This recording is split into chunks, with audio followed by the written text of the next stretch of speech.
अस्सलाम वालेकुम guys, hope you are doing well. आज का हमारा टॉपिक बेसिकली यूके कॉन्स्टिट्यूशन के वाले से है। ठीक है, यूके और यूएस दोनों कॉन्स्टिट्यूशन हमने स्टार्ट किए हैं, तो उसी के वाले से टॉपिक है आज का हमारा। रूल ऑफ लॉ जो है ना, वो बेसिकली यूके कॉन्स्टिट्यूशन में उसके रिलेटेड आज का हमारा टॉपिक है। Rule of law in UK constitution. Basically rule of law है क्या? रूल ऑफ लॉ बेसिकली ये है कि जो है ना, वो कानून की हुक्मरानी। ठीक है, this is a simply meaning of rule of law. UK में और ओवरऑल वर्ल्ड वाइड में क्या कॉन्सेप्ट है रूल ऑफ लॉ के वाले से? सबसे पहले तो ये है कि एक डॉक्ट्राइन है। ठीक है, it's a doctrine of rule of law. ठीक है, लीगल प्रिंसिपल है। बेस किस पे करता है? Supremacy of law. ये लॉ सबसे सुप्रीम है। ठीक है, no man is above the law, no one is above the law. ठीक है, चाहे वो प्राइम मिनिस्टर है, चाहे वो किंग है या क्वीन है, कोई भी लॉ से अबव नहीं है। ठीक है, लॉ की सुपरमेसी है। Everyone is equal before law. हर शख्स जो है, चाहे वो गवर्नमेंट ऑफिशियल है, चाहे वो गवर्नमेंट सर्वेंट है, चाहे वो प्राइम मिनिस्टर है, चाहे वो प्रेसिडेंट है, ठीक है, चाहे वो किंग है, क्वीन है, जो भी है, ठीक है, वो एवरीवन इज़ इक्वल। ठीक है, ये बेसिकली रूल ऑफ लॉ का कॉन्सेप्ट है। ठीक है, अब इसको हम स्टडी करेंगे इन यूके कॉन्स्टिट्यूशन में। बेसिकली जो है ना, रूल ऑफ लॉ का क्या कॉन्सेप्ट है। यूके कॉन्स्टिट्यूशन में भी बेसिकली यही कॉन्सेप्ट है कि no one is above the law. ठीक है, everyone is equal before law और supremacy of the law. 16th century में बेसिकली जो ब्रिटिश है वो कॉन्स्टिट्यूशन मोनार्क से जो है ना, वो चला गया था पार्लियामेंट सोवरेनिटी की तरफ। ठीक है, पार्लियामेंट्री फॉर्म ऑफ गवर्नमेंट। जब ग्लोरियस रेवोल्यूशन आई थी, ये सारी चीज़ें हम हिस्ट्री में डिस्कस कर चुके हैं। ठीक है, उसके बाद जो है ना, 19th सेंचुरी में एवी डेसी ने रूल ऑफ लॉ का कॉन्सेप्ट दिया था, जिसको मज़ीद एलेबोरेट किया और उसको फिर जो है ना, वो कॉन्स्टिट्यूशन जो यूके का कॉन्स्टिट्यूशन है उसमें जो है ना, उसको ऐड किया गया। ठीक है, बेसिक जो रूल ऑफ लॉ का कॉन्सेप्ट है वो यही है कि no one is above the law, supremacy of law, even everyone is equal before law. ठीक है, इवन अ किंग और अ क्वीन और a prime minister, everyone is equal. ठीक है, और किसी भी शख्स को तब तक पनिश नहीं किया जाएगा जब तक जो है ना, वो कोर्ट डिसाइड ना कर ले। ठीक है, जब तक उसने जो है ना, वो ब्रीच ऑफ लॉ ना किया हो, क्योंकि पहले ये होता था कि इलीगली डिटेन किया जाता था। ठीक है, किंग जो है ना, वो किसी को भी उठा लेता था और उसको जो है ना, वो कैद कर देता था। तो ये बेसिकली जो है ना, वो रूल ऑफ लॉ का सारे कॉन्सेप्ट जो उसी में से फिर ये जो सारी चीज़ें जो है ना, वो कॉन्स्टिट्यूशन में, यूके कॉन्स्टिट्यूशन में ऐड की गई। ठीक है, जिसमें हमने हैबियस कॉर्पस एक्ट, जब हमने कॉन्स्टिट्यूशन हिस्ट्री में और जो है ना, सैलिएंट फीचर में ये चीज़ें पढ़ी थी कि, और उसके बाद जो है ना, फिर हमने जो हैबियस कॉर्पस एक्ट पढ़ा था 1679 का। ठीक है, तो हमने उसमें पढ़ा था कि इलीगली किसी को डिटेन नहीं किया जाएगा। तो ये बेसिकली सारा कॉन्सेप्ट जो है ना, हम यूके में ये रूल ऑफ लॉ के थ्रू ही आया है। ठीक है, अगर हम इसके मीनिंग की बात करें तो मीनिंग बेसिकली वो है जो मैंने आपके साथ पहले डिस्कस किया। No one is above the law, every person, even the king, queen और प्राइम मिनिस्टर, कोई भी है। ठीक है, everyone is equal before law और लॉ की जो है ना, वो सुपरमेसी होगी। ठीक है, लॉ सुप्रीम होगा। कोई भी पर्सन है, किस भी रैंक से है, ठीक है, उससे जो है ना, वो लॉ सुप्रीम होगा, सुपरमेसी ऑफ लॉ होगी। अगर हम इसकी डेफिनेशन की बात करें तो एविडेसी ने बेसिकली जो कॉन्सेप्ट दिया था, उसने कहा था कि rule of law mean absolute supremacy, ठीक है, and predominance of the regular laws और as opposed to the influence of arbitrary powers and exclude the existence of arbitrariness even of the wide discretionary authority on the part of the government. ठीक है, यही basically एविडेंसी का भी यही concept था कि जो है ना, वो एब्सोल्यूट सुपरमेसी होगी।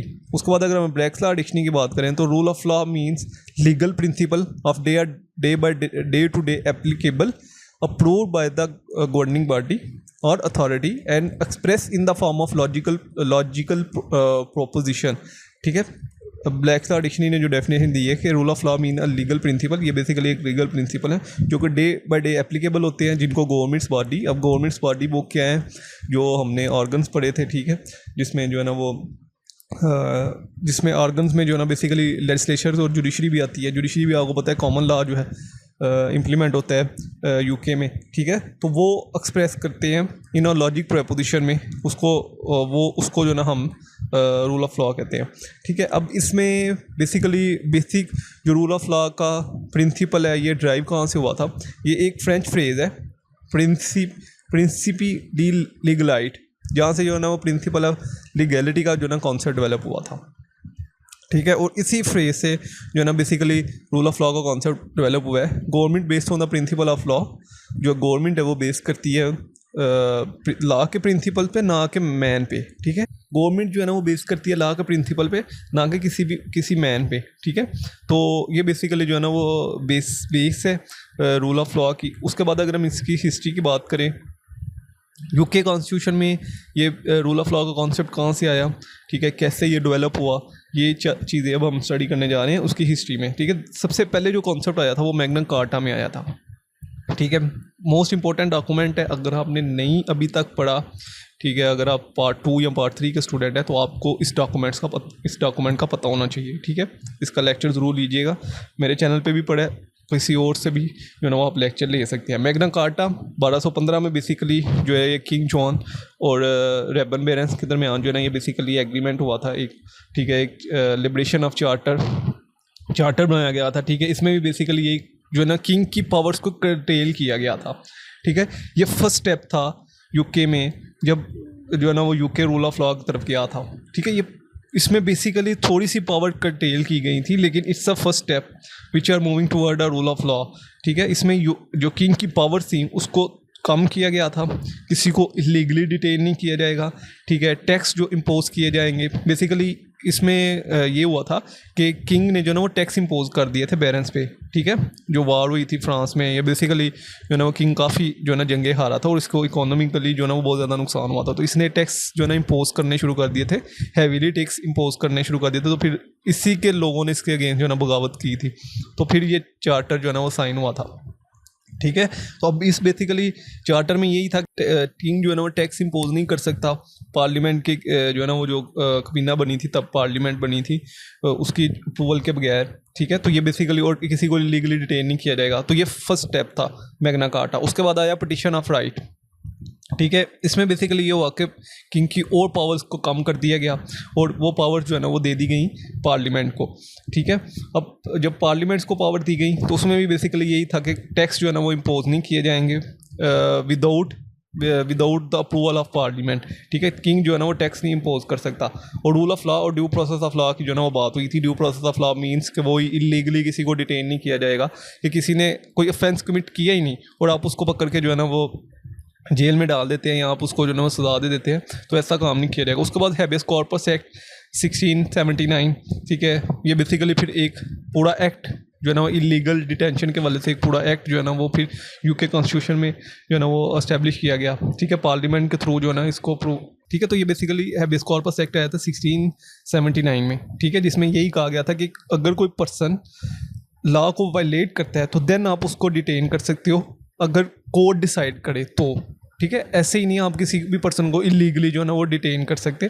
तो ये बेसिकली एक और स्टेप था रूल ऑफ लॉ की तरफ। लेकिन जो मेन चीज़ थी रूल ऑफ लॉ की तरफ, जब कॉन्स्टिट्यूशनल मोनार्की से टोटली जो है ना वो चेंज हुआ यूके कॉन्स्टिट्यूशन जो है ना वो पार्लियामेंट सोवरेनिटी की तरफ, सोवरेनिटी ऑफ पार्लियामेंट सोवरेनिटी की तरफ, वो बेसिकली ग्लोरियस रेवोल्यूशन थी, ठीक है। हम हिस्ट्री में कंप्लीट पढ़ के भी आ चुके हैं ग्लोरियस रेवोल्यूशन क्या कैसे हुई, क्या पर्पस था, ठीक है। तो ये बेसिकली बिल ऑफ राइट्स फिर आए, ठीक है, 1689 में। इस बिल ऑफ राइट्स में जो है ना वो इंडिविजुअल्स के राइट्स की बात की गई। मोनार्क जो है ना वो किन चीज़ों, मोनार्क की पावर्स को कम कर दिया गया और जो है ना वो पार्लियामेंट्स की जो है ना वो पावर्स दी गई, ठीक है। मोनार्क किन चीज़ों पे जो है ना वो इंटरफेयर नहीं कर सकता, कौन सी चीज़ों पे मोनार्क जो है ना वो फ्री असेंट देगा, टैक्स जो है ना मोनार्क डायरेक्टली इम्पोज नहीं कर सकता। तो ये सारी चीज़ें इस बिल ऑफ राइट्स में थी, ठीक है। इस बिल ऑफ राइट्स में जो मोनार्क था उसकी बहुत सी पावर्स को कम कर दिया गया, ठीक है। तो ये एक इम्पोर्टेंट डॉक्यूमेंट है bill of right 1689 UK constitution की हिस्ट्री में, ठीक है। ये फाइनल स्टेप था जब कॉन्स्टिट्यूशन मोनार्की से जो है ना वो मूव हुआ था ब्रिटिश कॉन्स्टिट्यूशन पार्लियामेंट सोवरेनिटी की तरफ, ठीक है। पहले कॉन्स्टिट्यूशन मोनार्की थी, उसके बाद जो हम नेक्स्ट जो पढ़ेंगे बेसिकली रूल ऑफ लॉ के जो प्रिंसिपल्स हैं, जो पोस्टुलेट है, जो एविडेंसी ने दिए थे, ठीक है, उनको हम स्टडी करेंगे। फिर उसके बाद उसका क्रिटिसिज्म देखेंगे। फिर हम देखेंगे कि यूके कॉन्स्टिट्यूशन में बेसिकली जो है ना वो रूल ऑफ लॉ का जो है ना वो इम्प्लीमेंटेशन कैसे हो रही है, ठीक है। तो ये बेसिकली बेस करते हैं सुपरमेसी ऑफ लॉ पे, ठीक है, एक्सक्लूशन ऑफ आर्बिट्रेरीनेस ऑफ प्रेरोगेटिव्स, और ये बेसिकली जो है ना वो प्रिंसिपल ऑफ नेचुरल जस्टिस जो है और डी अल्टम पार्टम no one should be condemned एंड हेयर, इस पे बेस करते हैं, ठीक है। अब जो एविडेंसी ने जो रूल ऑफ लॉ का प्रिंसिपल दिए थे वो 3 थे, ठीक है। सबसे पहले supremacy of law, equality before law और प्रीडोमिनेंस ऑफ लीगल स्पिरिट, ठीक है। Supremacy of law in simply mean कि लॉ इज़ अ सुप्रीम, ठीक है। सबसे सुप्रीम जो है ना वो लॉ है, अगर कोई पर्सन वायलेट करता है लॉ को तो उसको पनिश किया जाएगा, चाहे वो किस भी रैंक से, किस भी पोजीशन से, चाहे वो प्राइम मिनिस्टर है, प्रेसिडेंट है, किंग है, मोनार्क है, जो भी है, तो उसको जो है ना वो पनिश किया जाएगा। Equality before law, everyone is equal. ठीक है। रेस, जेंडर का, क्लास का कोई कॉन्सेप्ट नहीं है। चाहे कोई गवर्नमेंट ऑफिशियल है, चाहे कोई जो है ना वो गवर्नमेंट सर्वेंट है, सभी इक्वल है। ठीक है, लॉ के नज़रों में। उसके बाद जो थर्ड प्रिंसिपल था वो प्रीडोमिनेंस ऑफ लीगल स्पिरिट था। इस प्रिंसिपल में बेसिकली इसने जो है ना वो एविडेंसी ने ये बात की थी कि जो इंडिविजुअल्स के राइट्स हैं ना उनको प्रोटेक्ट किया जाएगा। ठीक है। जो इंडिविजुअल्स के पर्सनल लाइबिलिटी और फ्रीडम है ना उनको प्रोटेक्ट किया जाएगा, उनको किसी भी हवाले में वायलेट नहीं किया जा सकता। उन राइट्स की गारंटी दी जाएगी, जो सिटीजन के राइट्स हैं उनको, सिटीजन के राइट है उनको गारंटी किया जाएगा। ठीक है। तो ये basically predominance of legal spirit में ये जो है ना वो इंडिविजुअल्स के राइट्स की बात हुई थी। ठीक है। और उन राइट्स के अगेंस्ट कोई भी एक्शन नहीं लिया जाएगा। ठीक है। तो ये बेसिकली जो है ना वो 3 प्रिंसिपल्स है जो कि एविडेंसी ने अपनी जो है ना वो बुक, जो उन्होंने बुक जो है ना वो पब्लिश की थी, उसमें ये बेसिकली प्रिंसिपल दिए थे 1885 में, introduction to study of law of the constitution. ठीक है। ये बुक थी, ठीक है, जो कि एविडेंसी ने लिखी थी 1985 में, इसको पब्लिश किया गया। इसमें ये 3 प्रिंसिपल्स थे। ये 3 प्रिंसिपल्स है जिनको हमने डिटेल से डिस्कस किया। उसके बाद अगर हम इसकी क्रिटिसिज्म की बात करेंगे, एविडेंसी ने जो 3 प्रिंसिपल दिए थे इसको क्रिटिसाइज़ कैसे किया गया है। सबसे पहले जो क्रिटिसिज्म था वो ये था कि इसका बेस्ड ऑन मिसकंसेप्शन। ठीक है। ये टोटली मिसकंसेप्शन पे बेस करता है। देखिए, कहीं पे भी कंप्लीट रूल ऑफ लॉ का कोई कॉन्सेप्ट नहीं है। ठीक है। अब इवन किसी भी कॉन्स्टिट्यूशन में देख लें, वहाँ पे जो प्राइम मिनिस्टर है या प्रेसिडेंट है, ठीक है, या गवर्नमेंट ऑफिशियल्स हैं, उनको कोई ना कोई प्रिविलेजेस दी गई हैं। ठीक है। उनको कोई ना कोई इम्यूनिटीज़ दी गई हैं। इवन कि आप अगर यूके में भी देख लें तो king can do no wrong, king गलत कर ही नहीं सकता। अब किंग के अगेंस्ट प्रोसीडिंग कर ही नहीं सकते। ठीक है। जो किंग है, क्राउन है, उसके अगेंस्ट आप कोई पिटिशन नहीं फाइल कर सकते। जो गवर्नमेंट ऑफिशियल है उनके अगेंस्ट आप टॉर्ट क्लेम नहीं कर सकते। ठीक है। तो ये बेसिकली रूल ऑफ लॉ तो यूके में भी कंप्लीट इंप्लीमेंट नहीं हो रहा। तो ये पहला क्रिटिसिज्म था कि it's a based on Holi misconception. ठीक है। और दूसरा ये है कि इसमें बहुत ज़्यादा एम्बिग्युइटीज़ पाई जाती हैं।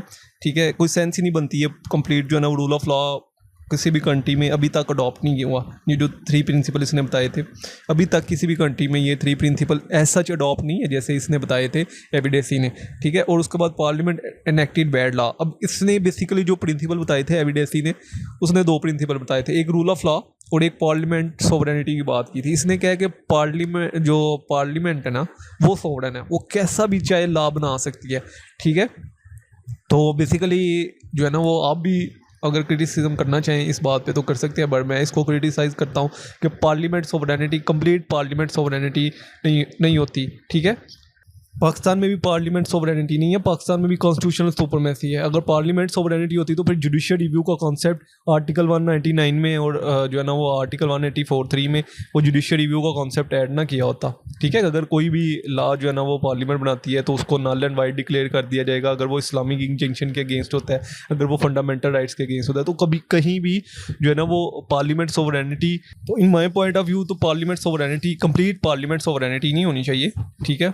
सेपरेशन ऑफ पावर का एक कंप्लीट जो है ना वो कॉन्सेप्ट होना चाहिए और उसके ऊपर चेक एंड बैलेंस होना चाहिए। उसके बाद डिस्क्रिशनरी पावर्स, इस पे जो 4th क्रिटिसिज्म किया गया था कि अभी जो मॉडर्न टाइम पीरियड में जो है ना डिस्क्रिशन पावर्स भी यूज़ की जाती हैं जजेस की तरफ से, कि अगर किसी ने लॉ कोई वायलेशन की है, ठीक है, तो जजेस जो है ना वो उसको अपनी डिस्क्रिशनरी पावर्स को यूज़ करके, तो जजेस जो है ना वो अपनी डिस्क्रिशनरी पावर यूज़ करके उसको इम्प्रिजनमेंट अवार्ड नहीं करते बल्कि उसको ऐसे ही फाइन कर देते हैं। तो डिस्क्रिशनरी पावर्स का कॉन्सेप्ट जो है ना वो इस टाइम मॉडर्न टाइम पीरियड में पाया जाता है। ठीक है। तो एक ये क्रिटिसिज्म था। उसके बाद सुपरमेसी ऑफ लॉ की बात की गई इसमें।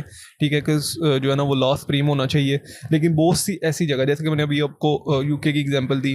ठीक है। पाकिस्तान में भी क्या है कि आप प्रेसिडेंट के अगेंस्ट कोई भी सूट फाइल नहीं कर सकते जब तक प्रेसिडेंट ने ऑफिस होल्ड किया हुआ है। ठीक है। प्राइम मिनिस्टर के अगेंस्ट आप जो है ना वो टॉर्ट का जो है ना सूट क्लेम नहीं कर सकते। ठीक है। कोई भी प्रोसीडिंग नहीं कर सकते। ऐसे ही यूके में भी आप किंग के अगेंस्ट कोई प्रोसीडिंग नहीं कर सकते, प्राइम मिनिस्टर के अगेंस्ट आप कोई भी सूट फाइल नहीं कर सकते। ठीक है। जो गवर्नमेंट ऑफिशियल है उनके अगेंस्ट आप टॉर्ट क्लेम नहीं कर सकते। ठीक है। तो कंप्लीट सुपरमेसी ऑफ लॉ का कॉन्सेप्ट जो है ना वो नहीं जो है ना वो एग्जिस्ट कर सकता। ठीक है। ये एक और क्रिटिसिज्म था इसके ऊपर। डिस्क्रिशनरी पावर, आर्बिट्रेरी पावर्स, इसमें बेसिकली ये जो इसमें क्रिटिसिज्म किया गया था कि समटाइम जो है ना इंस्टीट्यूशन जो है ना वो अब खुद जो है ना वो अपनी आर्बिट्रेरी पावर यूज़ करके, डिस्क्रिशनरी पावर्स यूज़ करके, तो किसी भी पर्सन को जो है ना वो रिलीफ प्रोवाइड कर देते हैं, ठीक है। जैसे कि ओमिट्समेंट्स की और जुडिशियल रिव्यू का कॉन्सेप्ट है, अगर पार्लियामेंट सोवरेनिटी होती तो फिर जुडिशियल रिव्यू का कॉन्सेप्ट ही नहीं होता।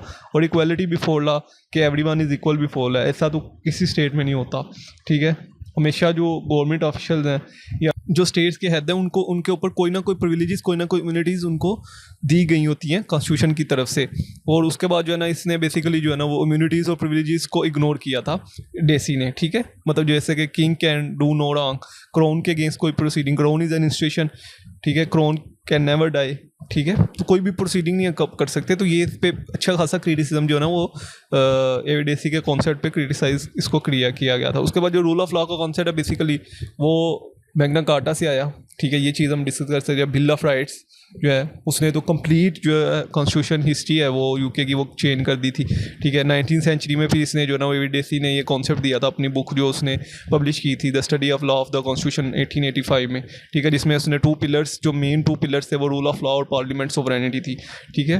तो पार्लियामेंट सोवरेनिटी को तो मैं बहुत ज़्यादा क्रिटिसाइज़ करता हूँ इसकी, ठीक है। बाकी रूल ऑफ लॉ का कॉन्सेप्ट जो है वो तो हर स्टेट में जो ना वो होना चाहिए। उसके बाद कंक्लूजन की अगर हम बात करें एट द एंड, तो कंक्लूजन बेसिकली यही है कि रूल ऑफ लॉ मीन्स के supremacy of law, everyone is equal before law, no one is above the law, ठीक है। तो ये बेसिकली रूल ऑफ लॉ का कॉन्सेप्ट जो है ना वो यूके कॉन्स्टिट्यूशन में पाया जाता है।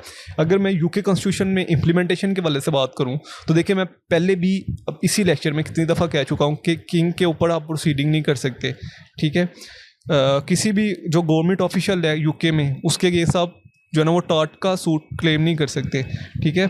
उसके बाद अगर आप प्राइम मिनिस्टर को देख लें वहाँ पे तो आप जो है ना वो टाट क्लेम नहीं कर सकते। उसके बाद जो फॉरेन डिप्लोमेट्स हैं उनके अगेंस्ट जो है ना हम सिविल प्रोसीडिंग नहीं कर सकते। तो ये बेसिकली वहाँ पे भी रूल ऑफ लॉ जो है ना वो सच इंप्लीमेंट नहीं होता जो कि एविडेसी ने कॉन्सेप्ट दिया था, ठीक है। तो इसके वाले से कोई भी क्वेश्चन हो आप कमेंट्स में पूछ सकती हैं। इंशाल्लाह जल्द मिलते हैं नेक्स्ट वीडियो में। तो दो में और एक अल्लाह हाफिज़। नोट्स आपको डिस्क्रिप्शन में मिल जाएंगे, वहाँ से आप जाकर डाउनलोड कर सकते हैं।